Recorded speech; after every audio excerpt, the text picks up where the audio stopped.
오늘은 구약에 나타난 예수님 세 번째 시간입니다. 세상 나라와 하나님의 나라라는 제목으로 하나님의 말씀을 나누고자 합니다. 영어 단어 중에요, 히스토리에 대한 재미있는 썰이 있습니다. 히즈와 스토리라는 이 두 개의 단어가 합해져서 그의 이야기가 되었다고 말하는 겁니다. 그래서 모든 역사는 그의 이야기, 바로 하나님의 이야기이고 하나님의 역사라는 이야기입니다.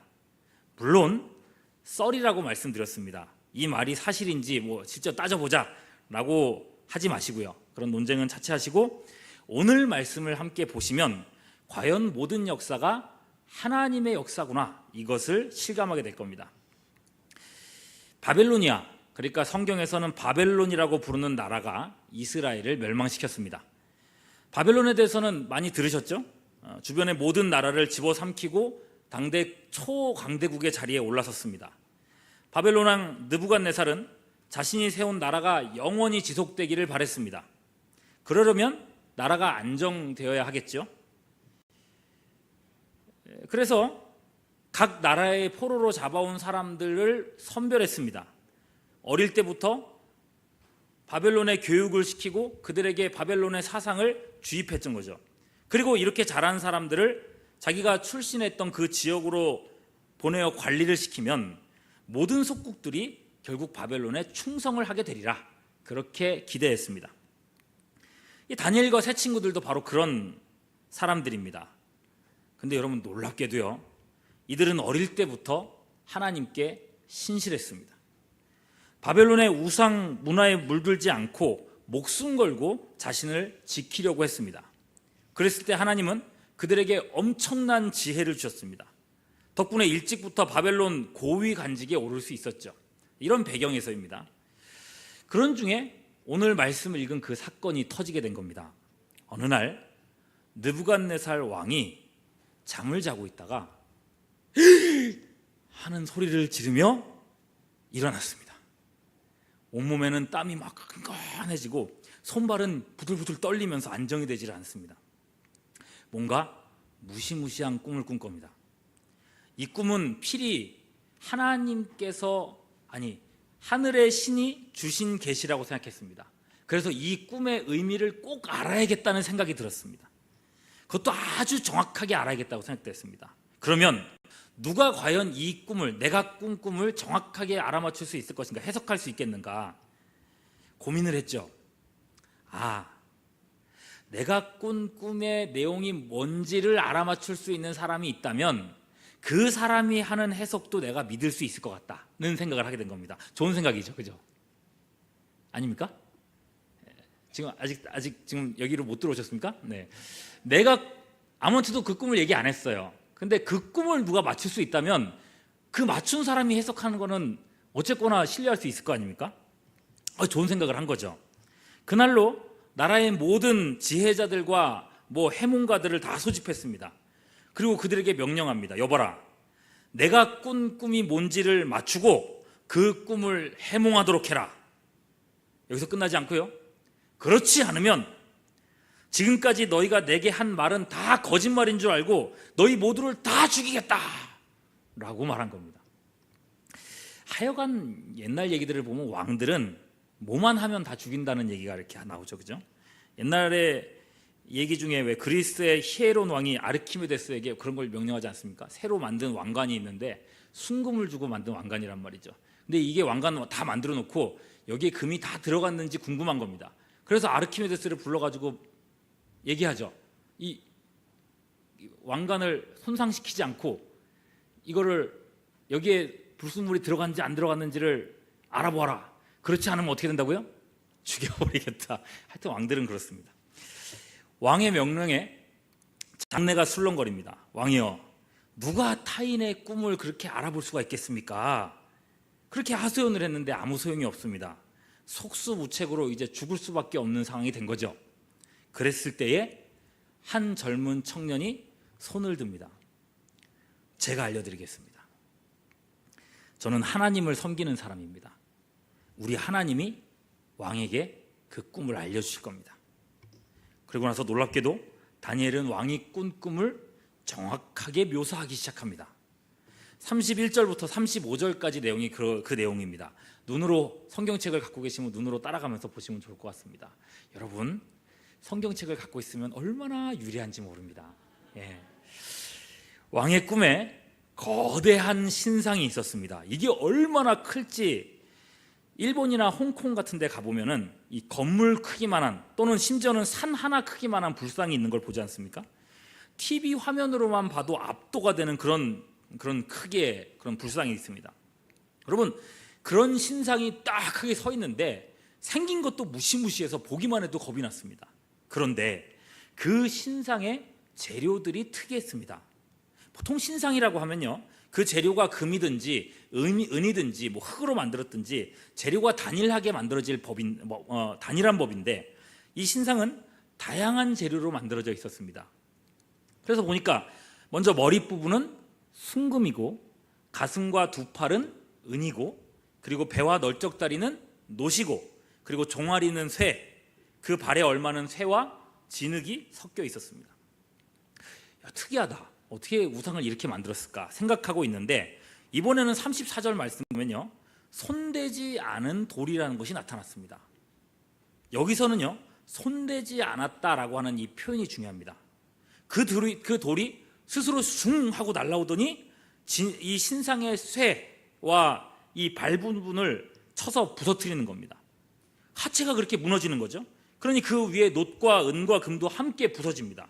부서지는데 와르르 부서지는 게 아니고 거대했던 우상 덩어리가 먼지처럼 날려가 버리고 말았습니다. 여러분, 우상을 섬기는 느부갓네살 왕의 입장에서는 이렇게 우상이 무너지는 모습을 보니까 두렵기가 그지 없었던 겁니다.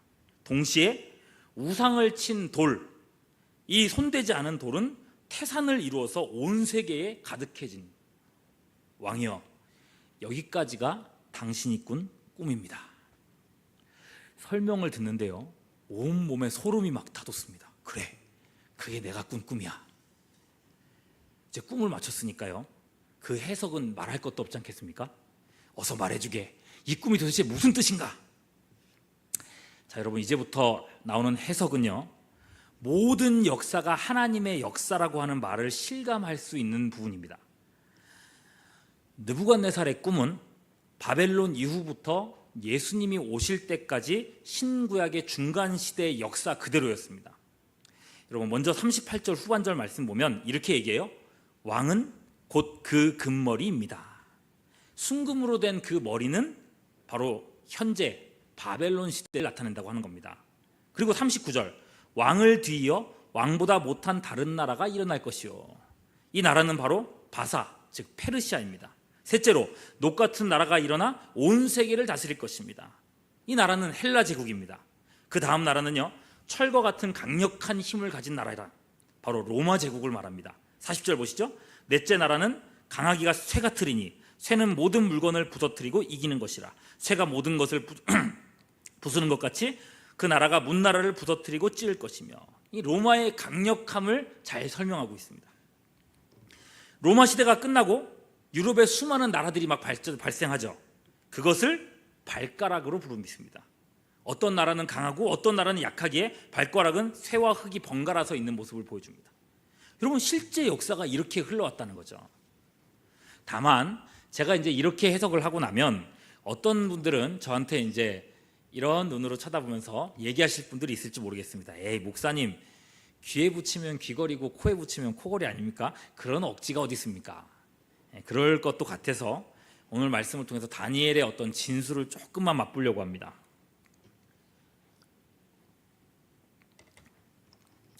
다니엘의 후반부로 가면요, 온갖 환상의 내용들이 막 쏟아져 나옵니다. 근데 그 내용들을 알면 막 기절할 정도입니다. 왜냐하면 이스라엘이 망한 후부터 예수님이 오실 때까지 신구약 중간기 역사를 굉장하게 세밀하게 막 기록해놨기 때문에 그렇습니다. 그 한 가지 예를 보여드리죠.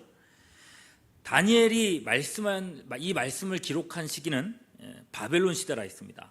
여러분, 미국이 망할 거라는 상상을 해본 적 있으십니까? 미국이 망한다. 지금 미국이 망한다. 몇 년 전에, 수년 전에 제가 이제 대학 학부생일 때였던 것 같아요. 대학생 때 저희 김해에 있는 저희 어머니께서 저에게 전화를 하셨어요. 그래서 어머니 무슨 일이세요? 야 윤씨가 전쟁 날 것 같아 그러시는 거예요. 왜 갑자기 전쟁 나요? 왜 무슨 전쟁이에요? 큰일 났어. 미국이 망할 것 같아 그러는 거예요. 왜요? 미국이 지금 공격받고 있대. 9.11 그때입니다. 저희 어머니가 얼마나 그걸 보고 충격을 받고 놀라셨는지 저한테 전화가 와가지고 막 세상이 망할 것처럼 그렇게 말씀하셨어요. 미국이 망하는 건 마치 세상이 망하는 것처럼 그렇게 느껴지는 그런 것도 있는 것 같습니다. 잘 생각이 안 들죠, 그죠? 여러분, 미국이 망하는 건 사실 소설이나 영화에서나 등장할 것 같은 그런 느낌입니다. 당시 바벨론이 딱 그랬습니다. 바벨론이 얼마나 강력하고 강대했는지 그 외 모든 나라들은 그야말로 한 주먹거리도 안 되었습니다. 그러니까 이 나라를 견제할 세력 자체가 없었어요. 그야말로 영원할 것 같은 나라가 바벨론입니다. 그런데 다니엘 8장에 넘어가 보면 바벨론을 점령할 나라가 있다고 합니다. 그리고 그 이름까지 정확하게 예언하고 있습니다.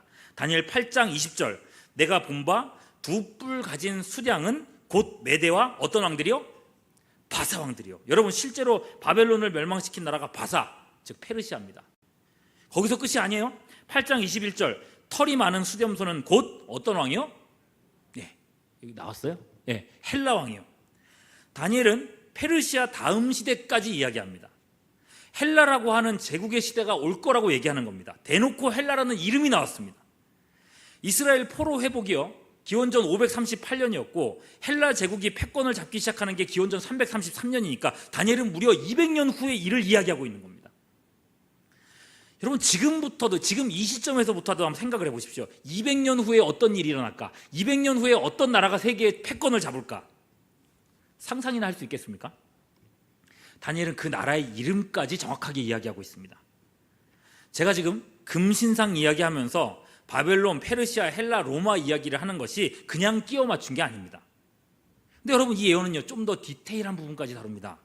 8장 21절 말씀 보면 이렇게 얘기해요. 숫염소는 헬라 왕이라 하는데 그 사이에 있는 큰 뿔은 곧 그 첫째 왕이라 합니다. 여러분, 헬라 제국을 세운 장본인은 그 유명한 역사 아시는 분이요, 알렉산더 대제입니다. 알렉산더는 온 세상을 헬라화 시켜야 된다는 사명을 가졌습니다. 그래서 페르시아를 무너뜨리고 베니게, 두로, 이집트 거대한 영역들을 다 차지합니다. 그러다가 30세도 못 되어서 갑자기 죽게 되죠. 자녀도 없었고 후계자도 없는 그런 상황에 죽었기 때문에 그 부하 장군들이 서로 권력 투쟁을 하면서 결국 나라가 넷으로 나눠집니다. 그게 프톨레미 왕조, 셀류코스 왕조, 리시마쿠스 왕조, 카산더 왕조입니다. 아따, 재미없는 얘기를 계속해서 하품이 막 나오는 게, 그렇습니다. 저희 역사 되게 싫어했습니다. 사람 이름을 잘 못 외워가지고. 그래도 들은 기억은 나지 않습니까, 여러분? 프톨레미 왕조, 셀류코스 왕조 정도까지는 기억이 나지 않습니까?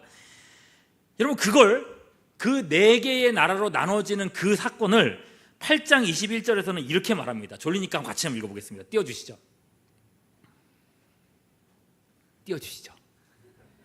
같이 읽겠습니다. 시작. 이 뿔이, 아니 어디 갔어부터요? 그 뿔이 첫째 왕이요. 22절인 것 같습니다. 다음 절 혹시 있습니까? 안 되겠다. 제가 읽어드릴게요. 죄송해요. 제가 잘못했습니다. 이 뿔이 꺾이고 그 대신에 네 뿔이 났은즉 그 나라 가운데서 네 개의 나라가 일어나되 그의 권세만 못하리라 라고까지 이야기했다는 겁니다. 본문을 봤으면 굉장히 놀라셨을 텐데요. 여러분, 신학교에서 제가 다니엘서를 공부할 때 이 말씀들을 막 연구하면서 막 기가 막혔던 기억이 납니다. 여러분, 다니엘 후반서에는요, 더 자세한 예언들과 성취들이 계속해서 나옵니다. 그거가 역사 속에서 어떻게 성취되는지 막 맞아떨어지는 걸 보면요, 얼마나 신나고 재밌는지 모릅니다. 그래서 제가 이걸 맛보기라고 말씀드린 거예요. 여러분, 다시 오늘 본문으로 돌아와서 보시죠. 다니엘이 꿈 해석하는 것이 어떻게 보입니까? 다니엘은 지금 느부갓네살의 꿈을 통해서 신구약 중간기의 역사, 무려 500년간의 역사를 정확하게 꿰뚫어서 지금 이야기하고 있습니다. 여러분, 중요한 건 지금부터입니다. 이 꿈을 꾼 이유는 단순히 미래의 역사를 맞추기 위한 것이 아닙니다. 점쟁이 얘기를 하는 게 아니라는 겁니다. 느부갓네살의 꿈에 손대지 않은 돌이 날아들었다 했습니다. 이 돌이 쇠로부터 시작해서 우상 전체를 무너뜨렸습니다. 쇠의 시대, 바로 로마 시대에 손대지 않은 돌이 나타날 거라는 것입니다. 그럼 이 손대지 않은 돌의 정체는 무엇인가? 35절 후반절에 보면 이렇게 얘기했죠. 이 돌이 태산을 이루어 온 세계에 가득하였다. 이게 무슨 뜻인가? 44절에 보면 그 뜻이 나옵니다. 같이 한번 읽어보겠습니다. 이건 띄울 수 있죠. 자, 44절 말씀. 성경으로 봐도 되고요. 자, 떴으면 좋겠다. 네, 같이 볼까요? 시작. 이 여러 왕들의 시대에 하늘의 하나님이 한 나라를 세우시리니 이것은 영원히 망하지도 아니할 것이요 그 국권이 다른 백성에게로 돌아가지도 아니할 것이요 도리어 이 모든 나라를 쳐서 멸망시키고 영원히 설 것이라. 여러분, 영원히 망하지도 않고 그 국권이 다른 백성에게로 돌아가지도 않을 나라, 하늘의 하나님이 세우시는 하나님의 나라가 그때에 서게 될 거라고 말씀하고 있는 겁니다. 손대지 않는 돌로부터 하나님의 나라가 시작된답니다. 여러분, 예수님께서 공생애를 시작하셨을 때 예수님은 가장 먼저 이렇게 외치셨습니다. 회개하라. 천국이, 하나님의 나라가 가까웠느니라. 여러분, 예수님으로부터 하나님의 나라가 시작되었습니다. 결국 예수 그리스도입니다. 느부갓네살에게 꿈을 보여주신 이유, 이 사건을 성경에 기록하여 우리에게 보여주시는 이유는 바로 예수 그리스도를 보여주기 위함입니다. 여러분, 요 몇 주간 우리는 구약에 나타난 예수님에 대해서 계속 살펴봤습니다. 사람의 몸으로서 아담과 하와에게는 여자의 자손으로 오셨고, 아브라함에게는 대속의 양으로 보여주셨습니다. 다니엘에게는 손대지 않은 돌입니다. 예수님은 인간의 혈통이 아닌 처녀에게서 나셨습니다. 사람의 몸으로 세상에 오셨으나 삼위일체 성자이십니다. 그분은 하나님의 본체이십니다. 그래서 손대지 않은 돌이라고 말하는 겁니다. 여러분, 이 예수님이 어떻게 세상을 정복하셨습니까? 세상 나라는요, 죽이고 빼앗고 수많은 사람들의 피를 흘리면서 그 피에 서고 무너졌지만 예수님은 십자가에 흘리신 자신의 피로 죄와 죽음을 이기시고 백성들을 살리셨습니다. 누구든지 예수님 믿는 사람은 하나님 나라의 백성이 됩니다. 누구든지요. 그러니 여러분은 지금 천국에 가기 위해서 이 자리에 있는 것이 아닙니다. 천국에 가기 때문에, 이미 천국에 속해 있기 때문에 하나님께 예배드리는 것입니다. 이 손대지 않은 돌이 스스로 태산을 이루어 온 세상에 가득해졌다 했습니다. 예수님의 첫 번째 제자들은 결국 겨우 12명이었습니다. 대부분 어부 같은 보잘것없는 사람들이었죠. 그런데 이 제자들이 복음을 전했을 때 엄청난 일이 벌어집니다. 일시에 3,000명, 5,000명이나 되는 사람들이 예수님을 믿었습니다. 순식간에 수만 명이나 되는 사람들이 예수를 믿고 하나님 나라의 백성이 되었습니다. 유대인들이 시기하여 예수 믿는 사람들을 박해했을 때 기독교인들은 로마 전역으로 흩어졌습니다. 그 흩어진 사람들이 복음을 전하자 로마 구석구석에 교회가 생겨났습니다. 후에는 로마에 얼마나 많은 교회와 성도가 있었는지 파악할 수조차가 없게 됐습니다. 결국 로마가 기독교 국가가 되었습니다. 여러분, 나중엔 결국 로마도 망하고 세상 역사는 흥망성쇠를 반복하지만 예수님에게서 시작된 하나님의 나라는 멈추지 않고 태산을 이루고 있습니다. 그렇게 오늘 우리에게까지 복음이 찾아왔습니다. 교회는 여전히 전 세계 곳곳에서 생명력을 키워가고 있습니다. 저 무서운 북한 땅에도 지하 교회에 그리스도인들이 수십만 명이 있다고 하는 얘기가 있습니다. 이슬람 지역에 가서도 처절한 박해 속에서 여전히 신앙을 지키는 그리스도인들이 있습니다. 전 세계 어디를 가도 예수 믿는 사람과 교회는 존재하고 있습니다. 그야말로 우리는 어디에나 있습니다. 이것이 우상을 친 돌이 태산을 이루어 온 세계에 가득해진 그 미래입니다. 여러분이 이 꿈의 성취라는 말입니다. 우리는 예수님을 믿어 하나님 나라에 속한 하나님의 백성들입니다. 지난 2000년 동안 교회가 숱한 박해와 잔멸 속에서도 오히려 부흥했던 것처럼 우리는 주님 다시 오시는 그 재림의 날까지 멈추지 않고 태산을 이루어갑니다. 그게 하나님께서 오늘날 우리 안에서 하시는 일입니다. 여러분, 말씀을 마무리하겠습니다. 12 제자들을 통해서 그 나라를 시작하셨던 것처럼 예수님은 오늘날 우리를 통해서도 이 일을 이루어 가십니다. 하나님께 필요한 건 한 사람입니다. 교회가 악하고 시대가 악하고 교회조차도 보잘것 없어 보이고 많은 사람들이 복음을 부끄러워하는 오늘날이지만 하나님은 여전히 한 사람을 통해서 일하고 계십니다. 하나님 나라의 폭발적인 운동력과 에너지는 우리 안에 이미 심겨져 있습니다. 하나님의 성령이 우리와 함께 하십니다. 우리 안에서 일하십니다. 비록 세상에 발을 딛고 살아가지만 하나님의 백성으로 살아가는 여러분들이 될 수 있기를 소망합니다. 여러분, 아르바이트하고 공부하고 군생활하고 취업준비와 직장생활, 여러분 수많은 짐들을 우리가 지고 살아갑니다. 얼마나 힘들어요. 내 상처, 내 아픔, 내 고민 온통 나에게만 함몰되어 살아가는 시대 아닙니까? 물론 내가 중요합니다. 그러나 십자가의 예수님은 우리를 태산이 되라고 부르고 계십니다. 멈춰서지 않기를 바랍니다. 발목 잡혀 살아가지 않기를 바랍니다. 그 모든 것들을 떨치고 일어날 수 있는 여러분들이 될 수 있기를 바랍니다. 그래서 여러분, 이번 수련회 주제가 나를 따르라입니다. 청년의 때니까 할 수 있는 일이 있습니다.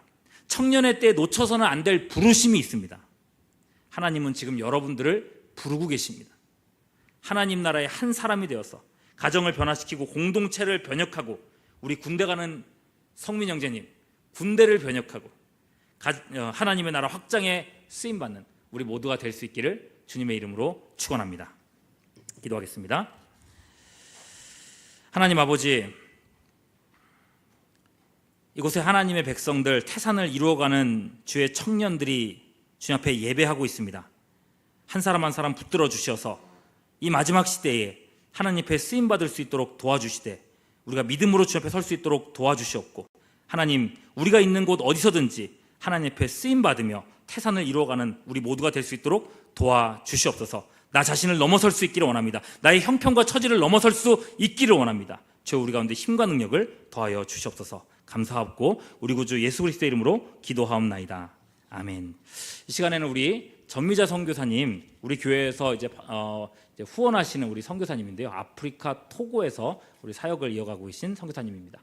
나와서 잠시 인사 말씀 나누시고요, 우리 선교에 대해서 잠시 말씀하신 후에 우리 예배를 마치도록 하겠습니다. 이쪽으로.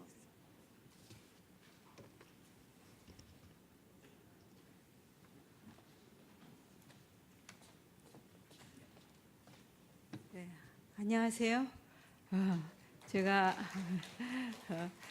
짧은 시간 잠깐 이제 제가 지난 1년 조금 넘게 실은 한국을 떠나서 잠깐 토고를 이제 다녀왔는데요. 토고에서 많은 변화가 있었고 급한 기도 제목도 있고 그래가지고 여러분들과 함께 나누고 싶었어요. 토고는 지금 현재 상황이 실은 여러 가지 어려움들이 많이 있어요. 특별히 이제 작년에 독재 50주년 기념으로 이제 그거를 전 세계에 알려야지, 알릴 수 있는 기회다. 우리가 놓쳐서는 안 될 기회다. 그렇게 생각을 하고 이분들이 데모를 시작하시고 그래가지고